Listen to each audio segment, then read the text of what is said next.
गांव में आरव नाम का एक छोटा, होशियार और सपने देखने वाला बच्चा रहता था। उसे चित्र बनाना बहुत पसंद था, लेकिन उसके पास न रंग थे न अच्छी कॉपी। वो टूटी हुई पेंसिल और कोयले से ही जमीन पर सुंदर चित्र बना लेता था।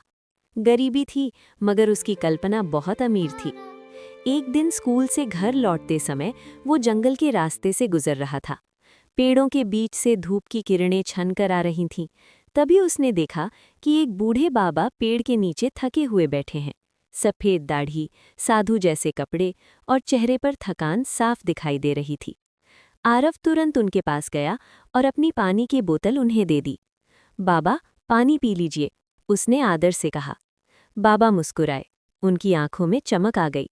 उन्होंने अपनी झोली से एक नीली चमकती हुई पेंसिल निकाली। पेंसिल से हल्की रोशनी निकल रही थी। ये लो, बाबा बोले, इसे हमेशा अच्छे काम में इस्तेमाल करना। जैसे ही आरव ने पेंसिल ली, बाबा रोशनी में बदलकर गायब हो गए। घर पहुंचकर आरव ने कागज पर एक रोटी बनाई। चित्र पूरा होते ही रोटी सच में बाहर आ गई। वो हैरान रह गया। फिर उसने एक गेंद बनाई और वो सच में उछलने लगी। अब उसे समझ आया कि ये जादुई पेंसिल है। लेकिन आरव ने इस जादू का इस्तेमाल अपने लिए नहीं किया। उसने गांव की मदद करनी शुरू की। उसने टूटा हुआ पुल बनाया और वो ठीक हो गया। सूखे तालाब का चित्र बनाया और उसमें पानी भर गया। बच्चों के लिए किताबें बनाई और सबके चेहरे खुशी से खिल उठे।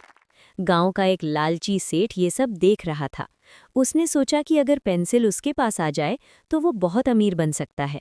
एक दिन उसने मौका पाकर पेंसिल छीन ली, लेकिन जैसे ही पेंसिल उसके हाथ में आई, उसकी चमक गायब हो गई। वो साधारण पेंसिल बन गई। तभी बूढ़े बाबा फिर से प्रकट हुए और बोले, जादू पेंसिल में नहीं, दिल में होता है। ये कहकर पेंसिल रोशनी में बदलकर गायब हो गई। समय बीतता गया। आरव बड़ा होकर एक कलाकार और शिक्षक बन गया। वो बच्चों को सिखाता कि असली ताकत मेहनत, दया और अच्छे दिल में होती है। इसी के साथ इस कहानी समाप्त होती है। जादुई पेंसिल की इस कहानी से हमें ये शिक्षा मिलती है कि कोई काम हम दिल से, दिमाग से और अपने सच्चे मन से करें तो उसमें हमें सफलता ज़रूर मिलती है। धन्यवाद।